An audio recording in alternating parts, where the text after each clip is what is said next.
जी, तो आज की क्लास को शुरू करते हैं अल्लाह के नाम से जो बड़ा मेहरबान निहायत रहम करने वाला है। बिस्मिल्लाहिर्रहमानिर्रहीम।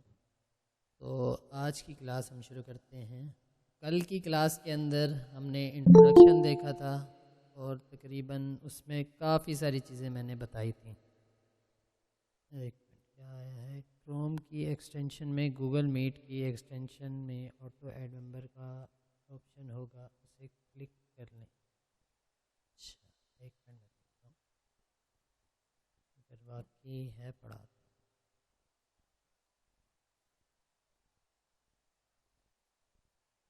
गूगल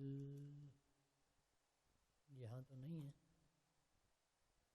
Sumit, इधर जाए। ठीक ठीक सर, इसे खोले पीछे तो सा। कहाँ?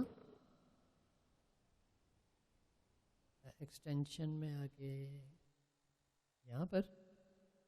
नहीं नहीं, वापस वापस जाए समीर भाई। हाँ एक्सटेंशन वाला ऑप्शन खोले। ये जो तीन डॉट्स है ना, इस पे क्लिक करें। हाँ, इस पे क्लिक करें, नीचे देखे। ये हाँ, एक मिनट। हाँ, ये अब यहाँ पे सर्च करें। स्टोर। ये तो क्रोम वेब स्टोर है सर। इसमें मिल जाएगा आपको हर किस्म के ये एक्सटेंशंस। एक्सटेंशन सारी यहीं से मिलती है ना। गूगल यहाँ मीट। पे गूगल से करें, डायरेक्ट डायरेक्ट आ जाएंगे आप इधर। क्या यहाँ पर क्या सिलेक्ट करना? Google Meet attendance list, meet plus. Auto admit sir इसमें। समीर भाई, आप ना गूगल पे जाए, वहाँ पे लिखे हैं गूगल मीट एक्सटेंशन, तो असल जो होगी वो वहीं मिल जाएगी आपको। डायरेक्ट लिंक मिल जाएगी गूगल की तरफ से। ये नहीं है असल में, लगता है गूगल मीट एक्सटेंशन। एक्सटेंशन लिखे तो ये असल लिंक आ जाएगा नीचे।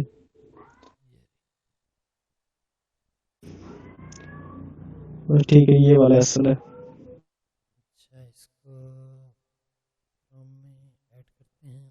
ठीक है, turn on। इसमें सेटिंग्स होंगी मेरे ख्याल जाकर।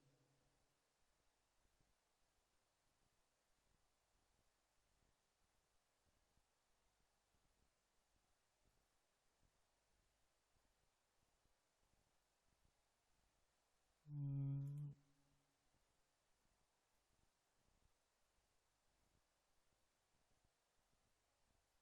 यहाँ पर अब क्या होगा? ऐसा तो कुछ नज़र नहीं आ रहा मुझे।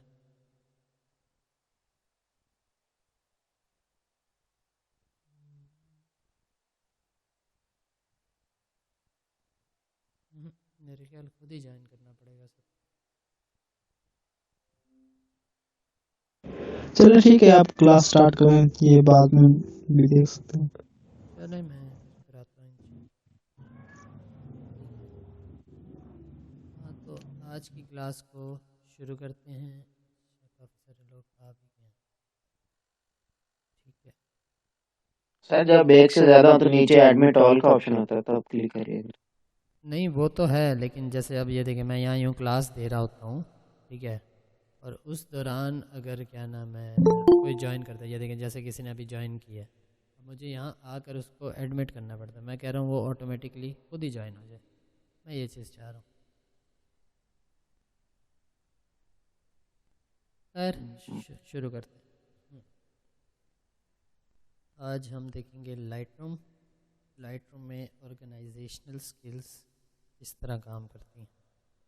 लाइटरूम को हम ओपन करते हैं। ठीक है।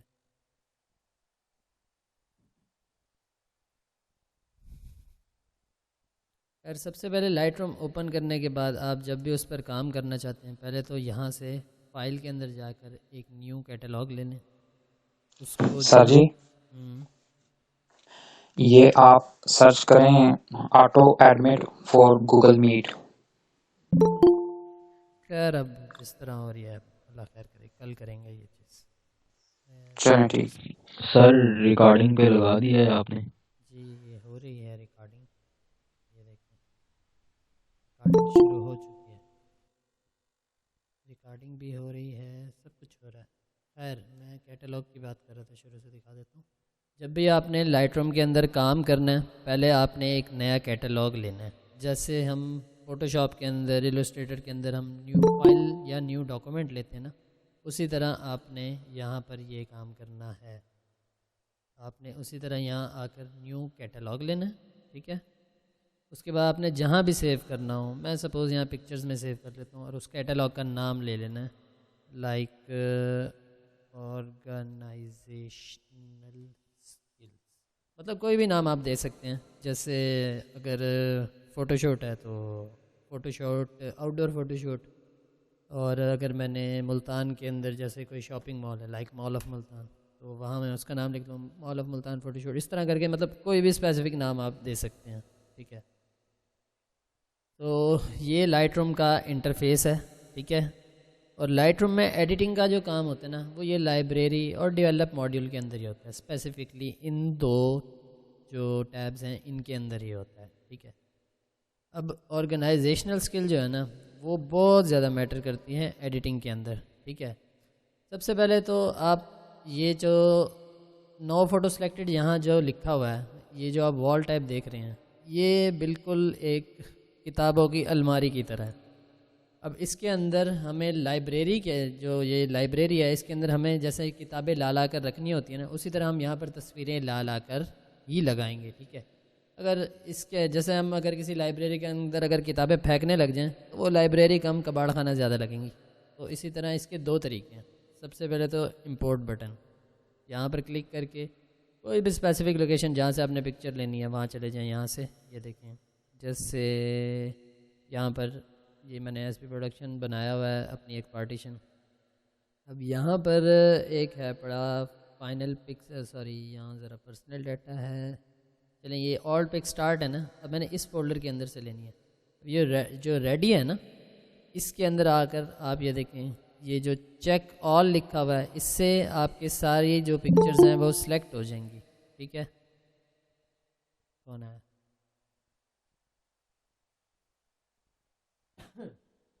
जी। और ये जो अनचेक ऑल है ना, इससे आपकी सारी पिक्चर, जैसे कि मुझे स्पेसिफिकली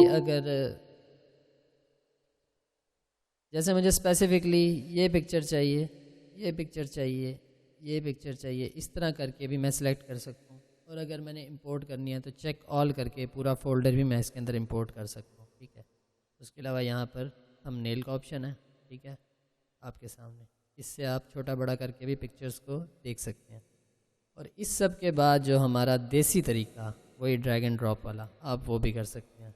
लाइक यहाँ पर मैंने सेलेक्ट करके रखी हुई हैं पिक्चर्स आज की क्लास के लिए, ठीक है। अब मैं यहाँ से इसको ड्रैग एंड ड्रॉप भी कर सकता हूँ यूँ सिंपली। यहाँ तक किसी का कोई सवाल?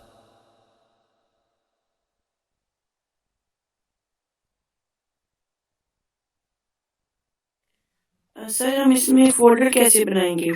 अब वो क्योंकि बनी नहीं तो कोई चीज़ नहीं। वो अभी आगे चीज़ आनी है। इसके अलावा यहाँ तक कोई चीज़ अगर समझ ना आई हो, कोई सवाल हो तो बताएं। नहीं सर, सब कुछ ओके। सही। अच्छा, सबसे पहले आ जाते हैं कॉपी एज DNG में, ठीक है। अब ये एक स्टैंडर्ड कंप्रेशन फाइल फॉर्मेट है जो रॉ इमेजेस को कंप्रेस कर देता है। यानी राउंड अबाउट अगर आपकी रॉ पिक्चर, चले हम यहाँ पर रॉ पिक्चर को ना इंपोर्ट कर लेते हैं, ठीक है। अच्छा, ये टून जाने की है। अच्छा खैर, मैं हाँ, जैसे ये रॉ पिक्चर्स हैं ना, इनको हम इंपोर्ट करते हैं पहले।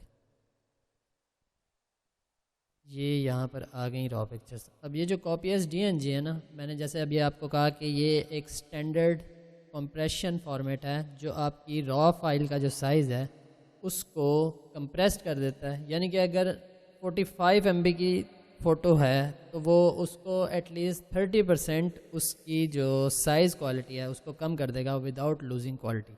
यानी उसमें क्वालिटी भी लूज़ नहीं होगी और आपकी जो पिक्चर है उसका साइज़ भी कम हो जाएगा।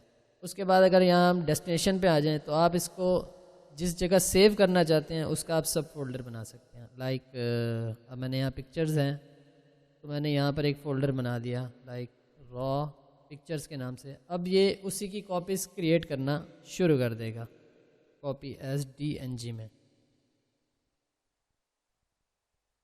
और इससे आपकी क्वालिटी भी इतनी ख़ास लूज़ नहीं होगी। यानी कि 45 MB की अगर एक पिक्चर है तो वो क्वालिटी बग़ैर लूज़ किए उसका साइज़ छोटा हो जाएगा और उसका साइज़ आ जाएगा 18 MB पर। यानी इतना फ़र्क ले आएगा ये कॉपी SDNG से, ये होगा। यहाँ तक कोई सर सवाल? सर साइज रिड्यूस करने से पिक्चर की क्वालिटी तो खराब नहीं होगी सर? नहीं, ये मैंने बताया तो ये जो कॉपी SDNG है ना, ये एक कंप्रेशन जी जी फॉर्मेट है जो आपकी पिक्चर की क्वालिटी को लूज़ किए बगैर एक सब फोल्डर के अंदर कॉपी बना देता है, जैसे जी मैंने अभी सर। आपको यहाँ पर करके दिखाया। ठीक है, ये सब ऑर्गेनाइजेशनल स्किल में कैसे काम आती हैं मैं आपको अभी करके दिखाता हूँ। ठीक है, उसके बाद मैंने जो यहाँ पर ना कैटेगरियाँ बनाई हुई हैं। ठीक है, दैन यहाँ पर आ जाते हैं इंपोर्ट सेटिंग्स पर। ठीक है, ये जैसे कॉपी और मूव वाला जो फोल्डर है ऑप्शन है, ये तो सबको पता है कि पिक्चर्स को हम कॉपी कर सकते हैं, यानी उसकी कॉपीज़ बना सकते हैं सब फोल्डर्स के अंदर। जैसे यहाँ पे डेस्टिनेशन लिखी हुई है, यानी कि जैसे अभी ये म्यूज़िक वाला फोल्डर है, इसके अंदर हम इसकी कॉपी जनरेट कर सकते हैं। उसके बाद हम इसको मूव भी कर सकते हैं। उसके बाद ये सब करने के बाद आ जाता है ऐड का बटन। ठीक है, अब इसमें एक ही पिक्चर क्यों सेलेक्ट हुई हुई, सॉरी सारी हुई हुई, तो हम सिंपली यहाँ से इसको इंपोर्ट कर लेंगे ऐड के बटन से। ठीक हो गया। अब ऑर्गेनाइजिंग हम किस तरह करेंगे, यहाँ तक वैसे किसी का कोई सवाल हो तो बताएं।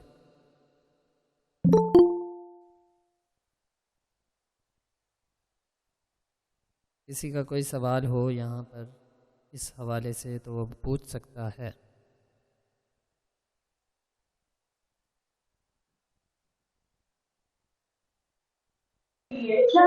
सर मैं आपसे पूछना चाहती थी कि ये स्क्रीन क्या आप थोड़ी सी जूम करके दिखा सकते हैं? स्क्रीन को जूम करके नहीं, मुश्किल है। हाँ खैर, सर हम अपने मोबाइल की स्क्रीन को बहुत इशू आ रहा है। वो हम जूम कर सकते हैं। जूम स्क्रीन अपनी मोबाइल की स्क्रीन को जूम कर लें। मैग्नीफायर हम खुद भी जूम कर सकते हैं। कितना जूम करना है बताएं।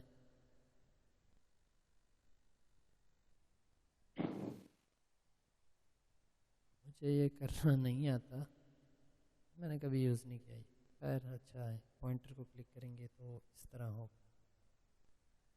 क्या देखना है आपने इसके अंदर? सर एक्चुअली ना मैं जो आप ऑप्शंस वगैरह क्लिक कर रहे होते ना, मैं वो देखना चाह रही थी। सर तो मैंने मीटिंग ज्वाइन की है ना, तो बहुत ज़्यादा वो छोटा छोटा नजर आ रहा है, मतलब इतना ठीक से ना ऑप्शन वगैरह नजर नहीं आ रही थी, तो इस वजह से मैंने कहा था कि अगर आप जूम कर दें तो।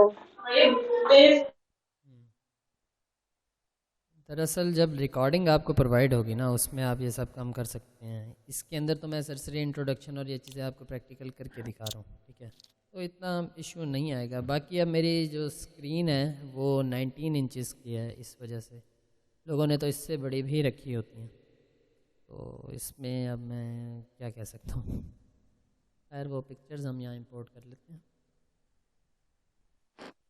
हम अपने फोन की स्क्रीन को जूम करके देख सकते हैं इजीली। अच्छा,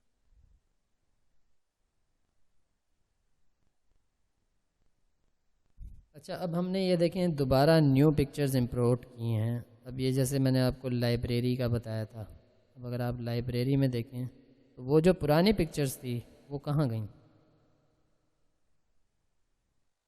कोई बता सकता है अगर किसी को आइडिया हो?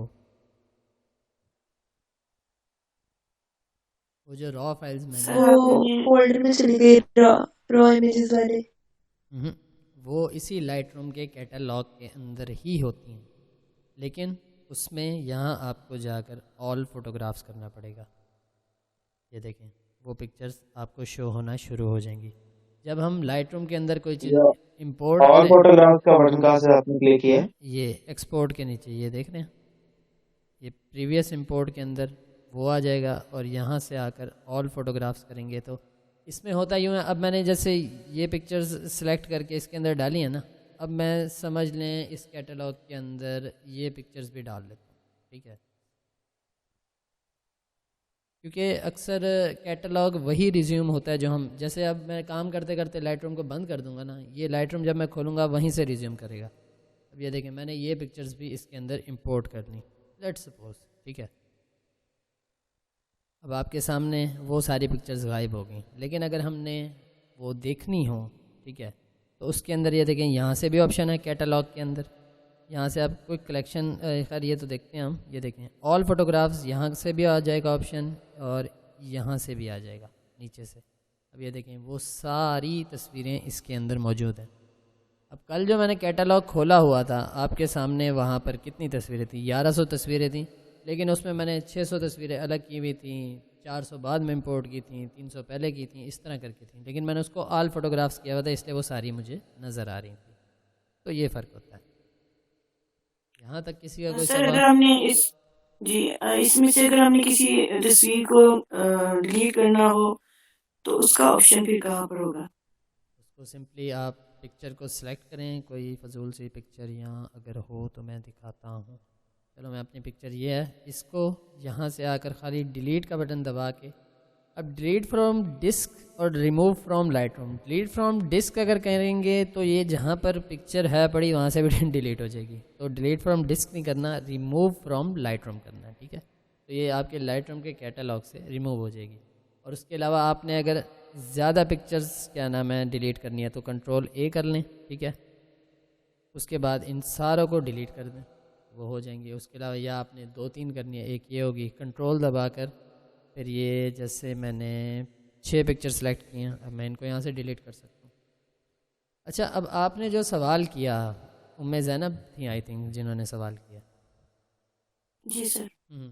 आपने जो सवाल किया, अगर हमने किसी भी स्पेसिफिक पिक्चर को डिलीट करना हो या अलग करना हो, ये फोटोग्राफी जार्गन्स के अंदर ना इसको कलिंग बोलते हैं, ठीक है, जिसमें हम ख़राब पिक्चर्स को अलग कर सकते हैं और सही पिक्चर्स को अलग कर सकते हैं, इसकी हम कलेक्शंस बना सकते हैं।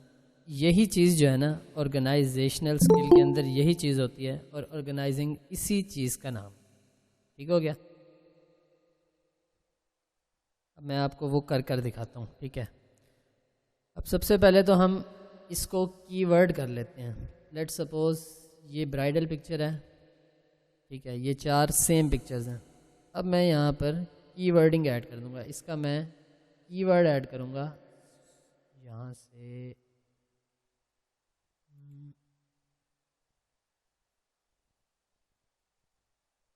टेक्स्ट में आकर करेंगे आई थिंक।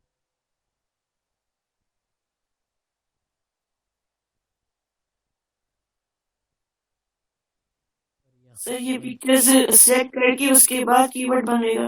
जी जी।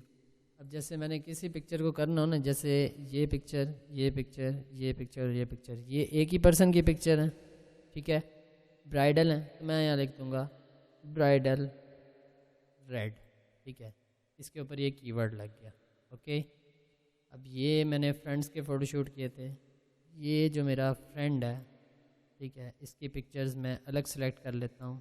ये देखें, जैसे ये है, और खैर इतनी है इसकी, यहाँ इसका नाम है, हर बंदे के नाम से ना हम कीवर्डिंग बना सकते हैं। इसका नाम आज़ है, इसको मैंने अलग सेव कर लिया। जो रॉ फाइल्स हैं उनको हम अलग से कीवर्ड असाइन कर लेते हैं। ये रॉ फाइल है, ये रॉ फाइल है, और ये रॉ फाइल है, और यहाँ से इसको कर लेते हैं रॉ फाइल्स, ठीक हो गया। इसके अलावा मैं अगर अपनी तस्वीरों की बात करूं तो मैं अपनी तस्वीरों पर भी, ये मैं आपको कर इसलिए दिखा रहा हूं ताकि आप लोगों को आइडिया हो कि ऑर्गेनाइजिंग किस तरह करते हैं। अभी तो ये मैं थोड़ी सी पिक्चर, यहाँ 60 पिक्चर इंपोर्ट की हुई है ना, अभी मैं आपको मज़ीद भी करके दिखाता हूँ। चलो 1001 पिक्चर मैं इंपोर्ट करके इसके अंदर आपको करके दिखाता हूँ। सर ये कीवर्डिंग का फ़ायदा क्या होगा? बता रहा हूँ आपको, एक मिनट, ये देखिए मैं सैम लिख देता हूँ यहाँ।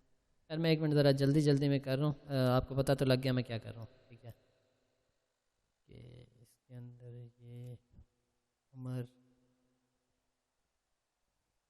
सेलेक्ट करते हुए कोई खास की यहाँ पर कीबोर्ड पर भी आप कोई बटन साथ जी प्रेस कर रहे हैं? मैंने बताया अभी आपको कि कंट्रोल दबा कर सिलेक्ट करना है मल्टीपल सिलेक्शन के लिए, ठीक है। अगर आप यूँ सिलेक्ट करेंगे तो सिलेक्ट नहीं होगा। शहीर, ठीक है। उसके अलावा ये मेरा एक दोस्त है, चलो इसकी भी कर लेते हैं, यहाँ लिख देते हैं बुरहान। अब ये कीवर्ड्स असाइन हो गए हैं, ठीक है। अब यहाँ आप कीवर्ड लिस्ट में आ जाएं तो ये देखें, आप जिस कीवर्ड असाइन जहाँ आपने किए हैं ना, अब स्पेसिफिकली अब मैं अगर मास पे क्लिक करता हूँ तो सिर्फ उसी की पिक्चर्स आएंगी यहाँ से। बल्कि एक मिनट, टेक्स्ट में आता हूँ तो यहाँ टेक्स्ट में आकर ऊपर यहाँ पर मैं खाली माज लिखता हूँ तो लुक, मैंने इस पिक्चर्स के ऊपर वो कीवर्ड लगाए थे तो ये उस पर आ गई। अब मैंने वहाँ, अब याद होगा मैंने फर्स्ट पे किया था ब्राइड का, ब्राइड रेड के नाम से। अब मैं खाली यहाँ ब्राइड भी लिखूँगा ना, आई थिंक इसको सिलेक्ट किया हुआ है, बंद कर देते। सर स्पेलिंग मिस्टेक है जो आपने लिखी उसके हिसाब से। चलो रेड लिख देता हूँ मैं। ये देखें मैंने रेड लिखा तो खाली वो ब्राइड आई है, ठीक है, जिस पर मैंने ब्राइड के नाम से कीवर्ड लगाया था। अब मैंने अपनी तस्वीरें निकालनी है तो मैं सैम लिखता हूँ, तो मेरी तस्वीरें आएंगी।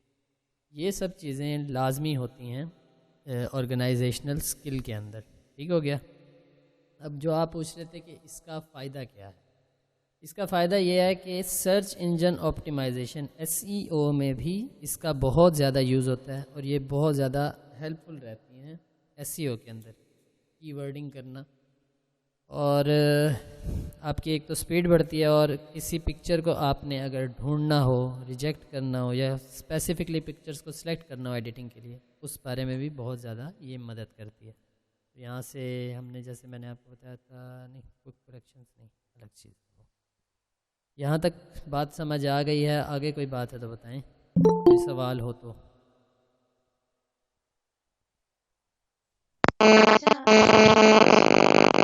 बहुत नॉइज़ आ रहा है।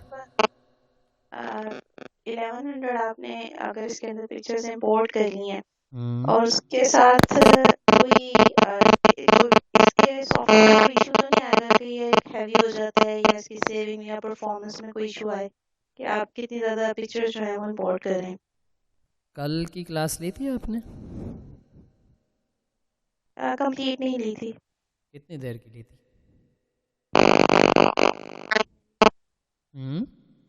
Half an hour. Half an hour. आपने पूरी ली होती तो आपको पता होता। मैंने कल कैमरा रॉ और इसका डिफरेंस बताया था। लाइटरूम स्पेसिफिकली डिज़ाइन ही इसलिए है कि आप लाखों तस्वीरों को, हज़ारों तस्वीरों को ऑर्गेनाइज़ कर सकते हैं। ऑर्गेनाइज़ करने से क्या मुराद है? अब मैंने जैसे कल भी बताया था, चलो मैं अब थोड़ा सा करके दिखा देता हूँ। अब फ़ोटोशॉप खोल के ही दिखा देता हूँ, आपने कल नहीं देखा तो। देखिए मैं कोशिश ये कर रहा हूँ आप लोगों को बताने की बजाय ना वो करके दिखाऊं, ताकि आप लोगों को पता हो कि इससे क्या क्या होता है, इसके क्या क्या फ़ायदे हैं, ठीक है। और आपके इस दिल में जो सवाल आया है, जो शक आया है, वो पूरी तरह मैं दूर कर सकूँ। मैं आपको करके भी दिखा देता हूँ।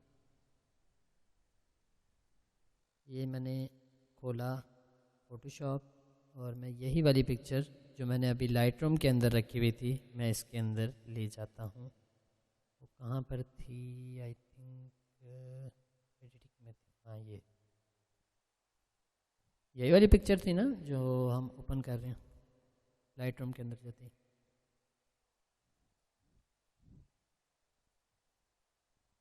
बोला करें यार, आप लोग खामोश तबीयत के लोग हैं। मुझे ये चीज़ बहुत ज़्यादा इरिटेट करती है कि कोई सवाल ना पूछे या उसके दिल में कोई सवाल है वो ना करे। ठीक हो गया? अब ये देखें, ये है कैमरा रॉ,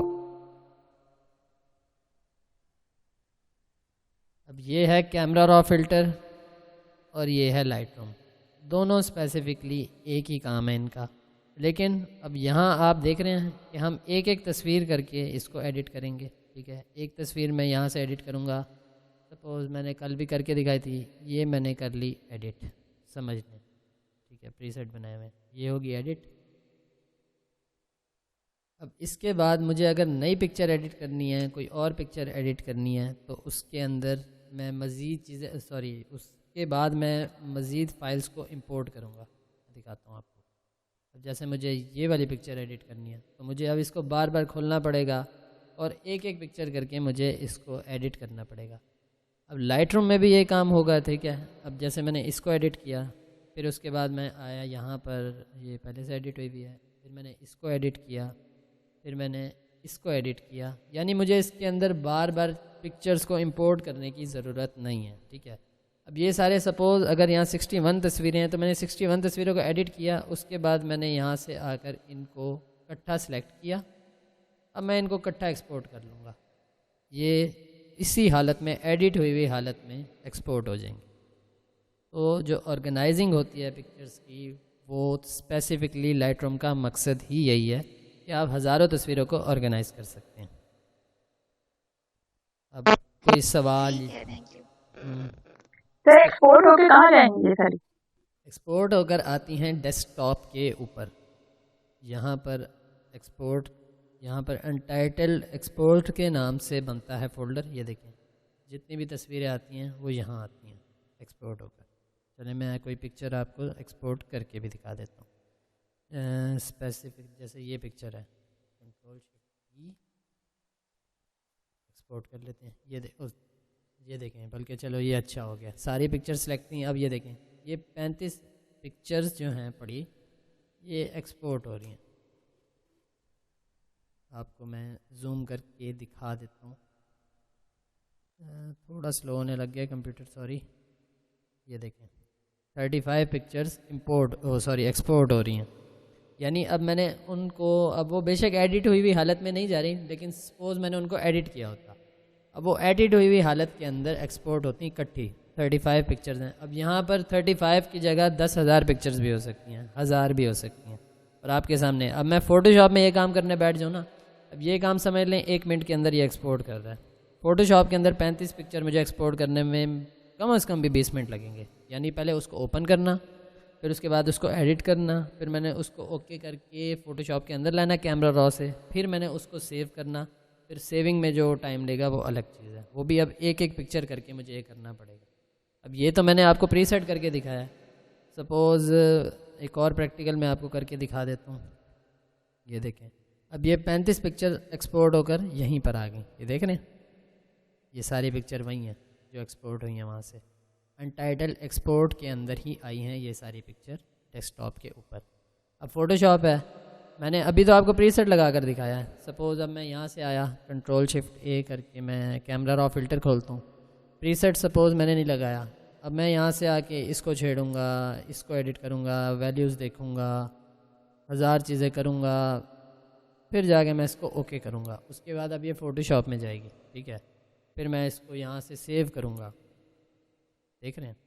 अब ये स्पेसिफिकली चलो मैं डेस्कटॉप पर कर लेता हूँ।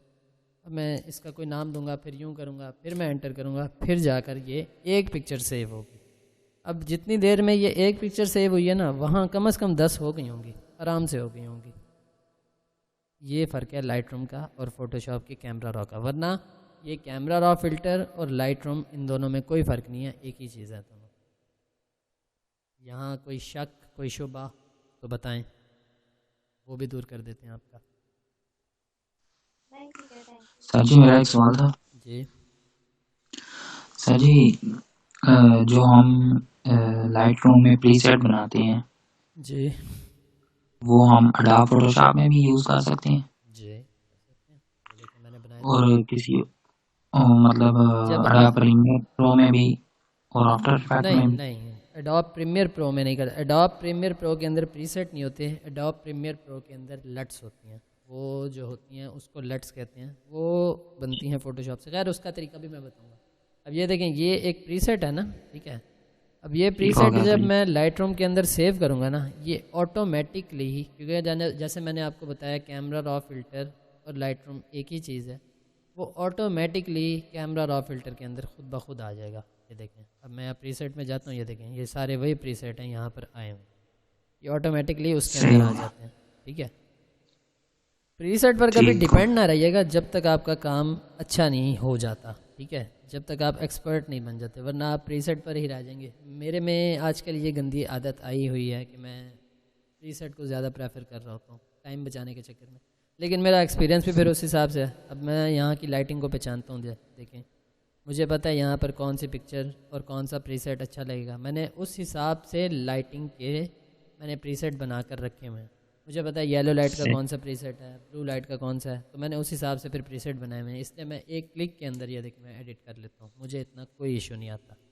तो आप लोगों को इस चीज़ से फ़िलहाल एहतियात करनी है। प्रीसेट वाले ये जो कहानी है वो है भी लंबी, उस पर हम डिटेल से डिस्कशन करेंगे। ठीक हो गया? सही। अच्छा, कीवर्डिंग के बाद अगली चीज़ आती है कलेक्शंस। ठीक है, हम इसमें कलेक्शंस भी बना सकते हैं। जैसे उसके अंदर हमने कीवर्डिंग की थी ना, इसके अंदर हम यहाँ कलेक्शन बना लेते हैं इस चीज़ की।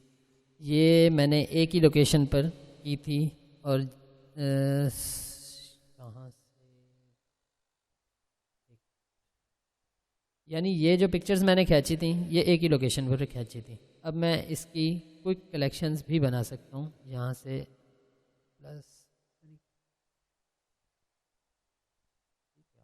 एक मिनट ज़रा,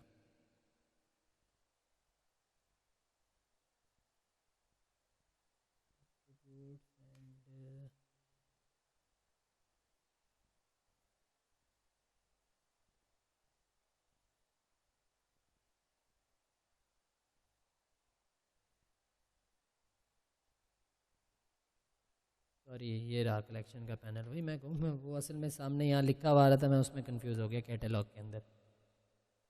ठीक है, तो हम यहाँ पर कलेक्शन बना सकते हैं इस तरह। अब जैसे ये मैंने जिस पार्क में शूट की थी उसका नाम था डोगर पार्क। मैं यहाँ से डोगर पार्क लिख देता हूँ, ये कलेक्शन बन गई। ठीक हो गया? बल्कि नहीं, यहाँ से बनेगी। पता नहीं मैं आज क्यों कंफ्यूज हो रहा हूँ। मैंने आपको बताया था ना वो वालदा की तबीयत ख़राब थी, तो मैं अचानक ही आकर बैठा हूँ तो मसले आ रहे थे और मैं इस वक्त कंफ्यूज बैठा हूँ, मुझे समझ नहीं आ रही क्या हो रहा है। खैर, उसके अलावा अब यहाँ पर आएंगे हम दोबारा फोल्डर्स के अंदर या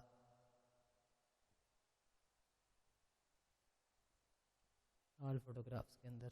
अब ये मैंने खींची थी डेजर्ट के अंदर। सॉरी मैं थोड़ा कंफ्यूज हो रहा हूँ, इस चीज़ को थोड़ा सा इग्नोर कीजिएगा। अब ये मैंने खींची थी डेजर्ट के अंदर। ठीक है, अब उसके अलावा ये एक और ब्राइडल पिक्चर्स का फ़ोटो शूट है पड़ा, इस पे भी हम कलेक्शन बना सकते हैं इस तरह करके, ब्राइड आउटडोर। अब जब ये कलेक्शन बन गई, कलेक्शंस का फ़ायदा ये है, अब जैसे मैंने आपको बताया था कि हमने सपोज़ यहाँ पर 1000 पिक्चर्स क्या नाम है डाली हुई हैं, इंपोर्ट की हुई हैं, 2000 हैं, 10,000 हैं, लाख हैं। उसके बाद जब हम ये कलेक्शंस बना लेंगे ना, अब मैं खाली इस पर क्लिक करूँगा, मेरे पास वही स्पेसिफिक लोकेशन की तस्वीरें आएंगी। ठीक है, अब मैं ब्राइड की करूँगा, सिर्फ ब्राइड की आएंगी। डेजर्ट की करूँगा तो डेजर्ट की पिक्चर्स ही आएंगी। इसी तरह करके होगा सारा कुछ। यहाँ पर कोई सवाल हो तो पूछ सकते हैं। सर ये मेरा एक सवाल है। सर ये तो एक ही जैसे आपने अपनी सिलेक्ट की है पिक्चर डेजर्ट में, अगर यहाँ पर आपका दोस्त भी होता तो आप इसको एक ही कैटेगरी वो क्या कहते हैं कलेक्शन में ऐड करते? हाँ कर सकते हैं, लेकिन ये बताने का स्पेसिफिकली मकसद ही यही था। ये देखें, जैसे ये अब ये मेरे दोस्त हैं, अब ये मैंने जिस पार्क में शूट की थी, मैं उस पार्क के अंदर भी इनको कर सकता हूँ। तकरीबन ये देखें, ये गलती से होगी। अब यहाँ से मैं कलेक्शन बनाऊँगा इस पार्क की, इसका नाम है लालक जान। ये मेरे दोस्तों की थी। ठीक है, अब मैं इस पे लालक जान की जगह मैं फ्रेंड्स भी लिख सकता हूँ, मैं कोई भी नाम देख सकता हूँ इसको। ठीक है, मेन चीज़ है कलेक्शन बनाना। अब नाम आप कोई भी दें, उसके अंदर फिर आप पिक्चर कोई भी ऐड करें, वो फिर टोटली आप पर ही डिपेंड करता है। ठीक है, अब मैं जैसे ये ब्राइडल पिक्चर, मेरा पूछने का ये सवाल था कि हम उसमें एक ही अगर लोकेशन है तो उसमें हम मुख्तलिफ 2-3 पर्सन की पिक्चर्स ऐड कर सकते हैं कलेक्शन में। कर सकते हैं भाई, मैं यही चीज़ आपको करके दिखा रहा था। ये देखिए, अब जैसे ये ब्राइडल पिक्चर है ना, ठीक हो ब्राइडल पिक्चर के साथ मैंने ये रॉ वाली पिक्चर भी सिलेक्ट कर ली, मैंने ये दोस्त की पिक्चर भी सिलेक्ट कर ली, मैंने ये वाली भी कर ली, मैंने अपनी भी कर ली, मैंने ब्राइड वाली भी कर ली। अब मैं इसकी जो कलेक्शन बनाऊंगा ना उस पर मैं कोई भी नाम दे सकता हूँ उसको, जैसे ये मैंने 00 लिख दिया। अब मैं जिस कलेक्शन, यानी लॉन्ग स्टोरी शॉर्ट ये है कि आप जो कलेक्शन में तस्वीरें ऐड करेंगे ना, मेन चीज़ है कलेक्शन बन जाएगी। अब आप उस नाम से करें, जो तस्वीरें आप उस कलेक्शन के अंदर सेलेक्ट करेंगे वही सामने आएंगी उस कलेक्शन को सिलेक्ट करने पे। ये देखिए सही। असल तो कलेक्शन इसलिए बना रहे हैं ना कि बाद में हम एक ही प्रीसेट अप्लाई करके तो नहीं, कलेक्शन हम इसलिए बना रहे हैं ताकि हम आसानी से तस्वीरें ढूंढ सकें। यार मैं सही आपको हो। ना करके ही दिखा देता हूँ, अब आपको यूँ नहीं समझ आएगी। एक कोई फ़ोटोशूट की पिक्चर्स निकाल लेता हूँ। अच्छा, अगर आपने किसी पिक्चर का कीवर्ड असाइन कर दिया होगा तो उसको आप उसके बाद कलेक्शन में डाल सकते हैं। हाँ डाल सकते हैं, कीवर्डिंग अलग चीज़ है, ये अलग चीज़ है। चलें वो कीवर्ड किया हुआ है ना, ये देखें। अब यहाँ से मैं टेक्स्ट लिखता हूँ। अब इसको पहले मैं आ जाता हूँ ऑल फोटोग्राफ्स में। जैसे मैंने वहाँ पर कलेक्शन अलग चीज़ है, कीवर्डिंग अलग चीज़ है, ठीक है। अब यहाँ पर आ जाते हैं, मैं टेक्स्ट के अंदर जाता हूँ। जैसे मैंने अभी ब्राइडल पे कीवर्ड लिखा था ब्राइड रेड का, मैं यहाँ खाली रेड लिखूँगा, देखिए वही आ गई। हालांकि ये देखें ये कलेक्शन उस ब्राइडल की भी बनी हुई है, सॉरी। चलें ये डेजर्ट के अंदर समझ लें मेरी ये 2 पिक्चर्स हैं पड़ी ना, इसको हम यूँ खोल कर देख भी सकते हैं, ठीक है। अब मैं यहाँ पर अगर ऑल फोटोग्राफ्स में आऊँ और उसके बाद मैं अगर कीवर्डिंग के अंदर जाऊँ, ठीक है, कीवर्डिंग के अंदर मैं खाली सैम लिखूँगा, देखें वो मेरी तस्वीरें सारी आ गई। कीवर्डिंग भी लगी हुई है उसके ऊपर और वो कलेक्शन भी बनी हुई हैं, ठीक है। कीवर्डिंग का मैंने जैसे आपको बताया कि मकसद सारा यही होता है कि ऑर्गेनाइजेशनल स्किल्स, इस तरह एक तो तस्वीर को ढूंढना बड़ा आसान हो जाता है। ये सब जो हिस्से हैं ना ये ऑर्गेनाइजिंग के हिस्से हैं। तस्वीरों को आपने ऑर्गेनाइज किस तरह करने हैं ये सब उसी का पार्ट है। और ये इसको SEO ही कह लें, सर्च इंजन ऑप्टिमाइजेशन के अंदर ये चीज़ बहुत हेल्प करती है। और ख़ासकर जो स्टॉक फोटोग्राफर्स हैं जो इस तरह का काम करना चाहते हैं उनके लिए ये बहुत ज़्यादा हेल्पफुल चीज़ है। अब ये जो अगली कैटेगरी आ रही है ना वो उसी बारे में ही है। खैर फ़िलहाल इसका कोई सवाल हो तो वो आप पूछ सकते हैं। जी सर, जब हम कलेक्शन अगर एक बना लेते हैं तो उसी में अगर उसी टाइटल में अगर और पिक्चर्स ऐड करनी हो तो फिर हम उसको कैसे करेंगे? सकते हैं आसान। जैसे आपने ब्राइडल का बना लिया है, एक फोल्डर बन गया है, कलेक्शन बन गई है, उसी में अब हमने 5-6 पिक्चर्स और भी हमें कहीं और से मिली हैं या और ऐड करनी है किसी और चीज़ की, तो वो हम उसी फोल्डर को दोबारा खोल के तो उसमें ऐड कर सकते हैं या फिर हमें न्यू ही एक फोल्डर या जिसको कह रहे हैं हम कलेक्शन बनानी पड़ेगी? मैं एक मिनट इसको देखता हूँ। इसके अंदर क्रिएट कलेक्शन में यानी कि आई थिंक इसमें आपको दोबारा करनी पड़ेगी कलेक्शन ना, दोबारा बनानी है। हाँ इसका एक हल ये है कि आप जैसे ये कलेक्शन है ना इसकी एक डुप्लीकेट कलेक्शन ले लें, ठीक है। अब ये डेजर्ट कॉपी के नाम से आ गई ना, ठीक है। अब यहाँ पर आप पिक्चर्स देख लेंगे, ठीक है। और यहाँ से आपने आकर उसी तरह ऑल फोटोग्राफ के अंदर आना है और उसके अंदर जैसे आपने ये पिक्चर ऐड करनी है, ये पिक्चर ऐड करनी है, ये पिक्चर ऐड करनी है। और इस तरह करके आप जब कलेक्शन में आएंगे क्रिएट कलेक्शन, ठीक है। और यहाँ पर आप कोई नया नाम, एक मिनट, हाँ कोई नया नाम देकर उस तरह भी इसको, बल्कि हाँ वो मिल गया, ये देखिए ये तरीका मिल गया। जैसे आपने इस कलेक्शन के अंदर लालक जान के अंदर इस पिक्चर को ऐड करना है, ठीक है। तो आप यहाँ से create collection inside smart collection, नहीं मेरे ख्याल वही तरीका था, मुझे लगा यहाँ पर वो आ जाएगा, नहीं। यानी वही जैसे मैंने आपको बताया उसी तरह जैसे कॉपी लेकर ना उसके बाद आप उसके अंदर दोबारा नई कलेक्शन बना सकते हैं। यहाँ ऑल फोटोग्राफ्स के अंदर आएंगे, ये पिक्चर है, ये पिक्चर है, जैसे ये पिक्चर है, इनको सिलेक्ट करके उसके बाद आप उसकी कलेक्शंस इसी तरह न्यू कलेक्शन बनाएंगे जो भी आपने बनाना है। समझ लें यहाँ न्यू कलेक्शन इस तरह करके ही बनेगी। वैसे इस चीज़ में इतनी कोई गलती होती नहीं है, तो इस वजह से सपोज़ अगर मैंने यहाँ पर अभी मैं जो ब्राइड की बनाई है ये, सपोज़ इसके अंदर ये पिक्चर अगर बुरी है तो मैं उसको यहाँ से सिंपली डिलीट कर सकता हूँ, वो डिलीट हो जाएगी। तो इसके अंदर इतना कोई इशू नहीं आता वैसे। और जब आपने ये पिक्चर्स इंपोर्ट की हैं ऑल फोटोग्राफ्स, तो जैसे मैंने आपको बताया था अगर आप इसके अंदर और पिक्चर्स अगर इंपोर्ट करते हैं ना, तो वो जो पिक्चर्स आपने पहले इंपोर्ट की हुई हैं वो प्रीवियस इंपोर्ट के अंदर चली जाती हैं, वो यहाँ से हट जाती हैं, फिर उनको ऑल फोटोग्राफ्स करना पड़ता है। जैसे कि अब ये पिक्चर्स हैं 4, अब मैं इनको इंपोर्ट कर लेता हूँ लाइट रूम के अंदर, ठीक है। मैं आपको करके दिखा देता हूँ। ये देखिए मैंने इनको इंपोर्ट किया, तो वो जो पिक्चर्स इंपोर्ट हुई थी वो गायब हो गई। देखिए वो सारी कहाँ गई। तो मैंने जो आपको तरीका बताया था यहाँ कैटलॉग के अंदर ऑल फोटोग्राफ्स का, ये देखें यहाँ वो सारी तस्वीरें आ जाएंगी। तो कलेक्शन और इस चीज़ का ये फ़ायदा होता है। ये सब बेसिकली ऑर्गेनाइजेशनल स्किल में आती हैं, यानी पिक्चर्स की ऑर्गेनाइजिंग। यहाँ तक हो गया। कोई और सवाल हो तो बताएं, नहीं तो फिर आगे बढ़ते हैं। 2-3 चीज़ें रह गई हैं। अच्छा, अगर हमने कलेक्शन के फोल्डर बना लिए हैं तो अब हमने सर्च करने के लिए ऊपर हम टेक्स्ट में जाएंगे और यहाँ से हम कलेक्शन अपनी ढूंढ सकते हैं। लेकिन नहीं, अगर हम कीवर्ड के जरिए अब हम ढूंढना हो तो हम फिर कलेक्शन नहीं ढूंढ सकते। कैसे, यानी कि ये दोनों चीज़ों का हम फर्क रखेंगे?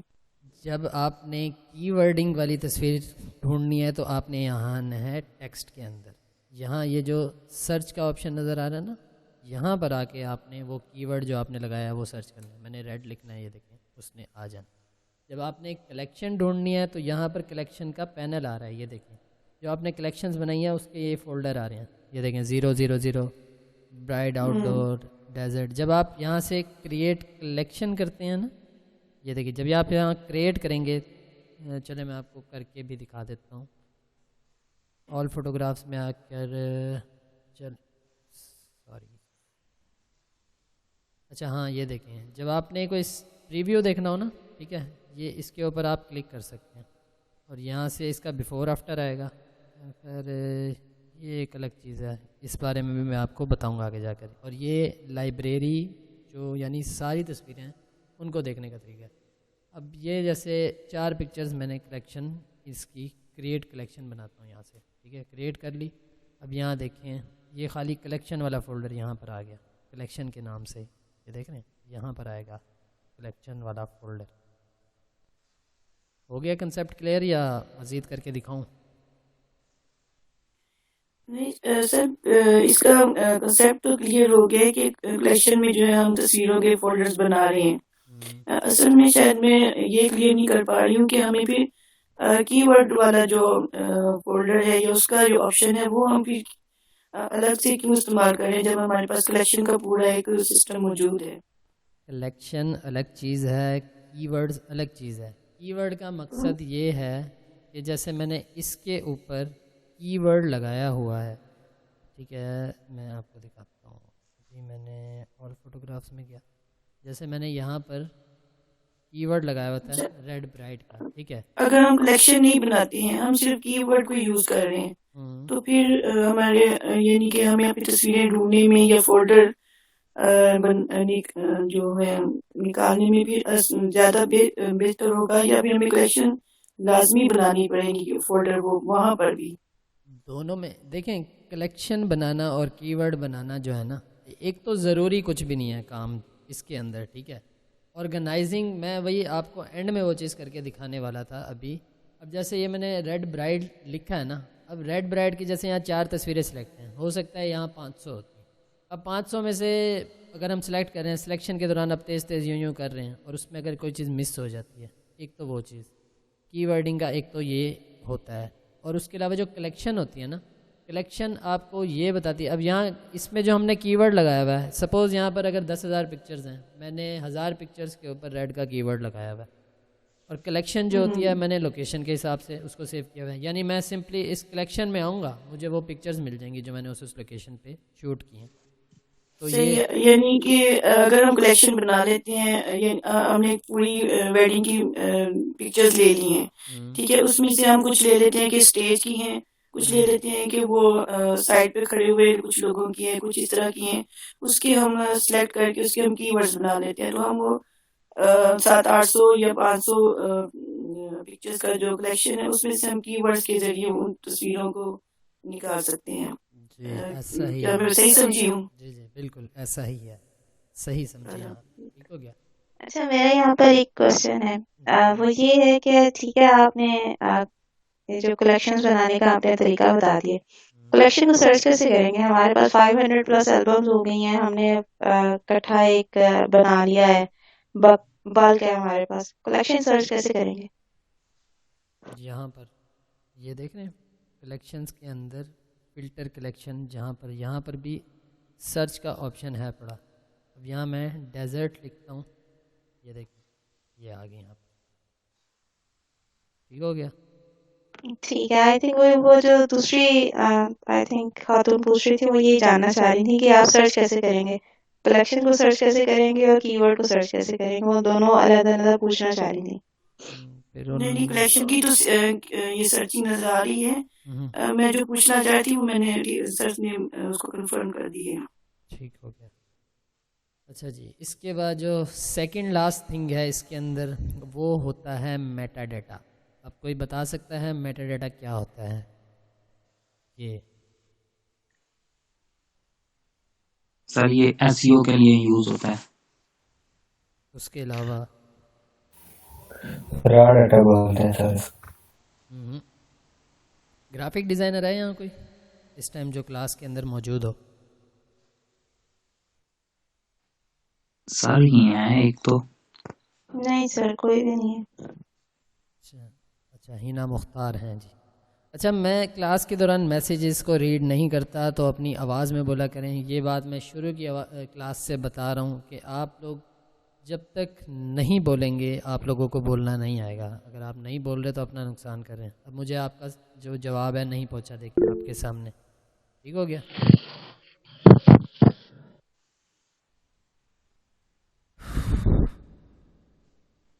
मैं आपको दिखाता हूँ। अच्छा, ग्राफिक डिज़ाइनर 2-3 बंदे हैं। आप लोगों ने स्टॉक इमेजेस कभी यूज़ किए हैं? जी सर, मैंने की है।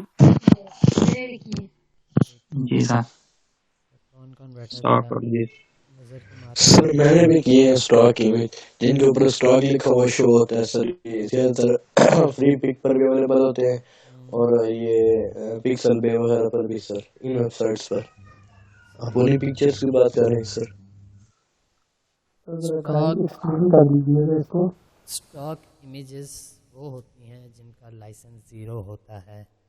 फ्री पिक्चर्स, मैंने क्लास के अंदर भी ये बात की थी कि उसके जैसे मैं उस दिन एक लड़की ने सवाल पूछा था कि हम सितारों की तस्वीर अगर लेना चाहें तो कैसे लेंगे, तो मैंने कहा था स्टार्स की पिक्चर्स और इस तरह की पिक्चर्स मिल जाती हैं। 3-4 पॉपुलर वेबसाइट हैं, एक अनस्प्लैश है, एक पिक्सल है और पिक्सा भी है, ठीक है। अब हम रैंडमली कोई भी तस्वीर एडिट क्या नाम है सर्च कर लेते हैं, ट्रैवल्स में आ जाते हैं, ठीक है। अब यहाँ पर जैसे ये तस्वीर सेलेक्ट कर लेते हैं। अब इसके अंदर मेटा डाटा जो है वो कैसे हम सर्च करेंगे? किसी को आइडिया है?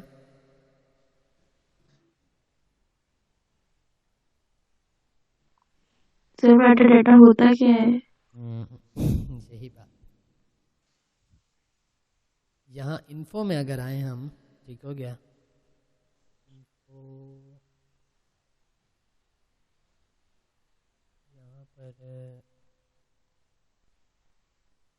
यहाँ पर इसकी डिटेल क्यों नहीं आ रही? कैमरे वाली कोई पिक्चर होनी चाहिए। हाँ ये देखें, जैसे ये है यहाँ पर,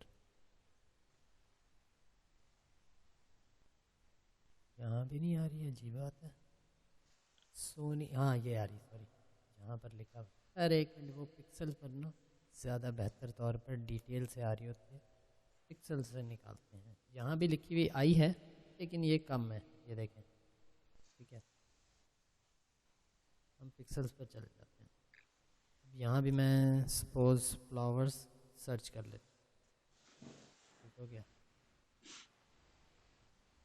अब यहाँ पर मैं मोर इन्फो में आऊँ तो ये देखें, ये है इसका सारा Meta data. Camera iPhone 8 plus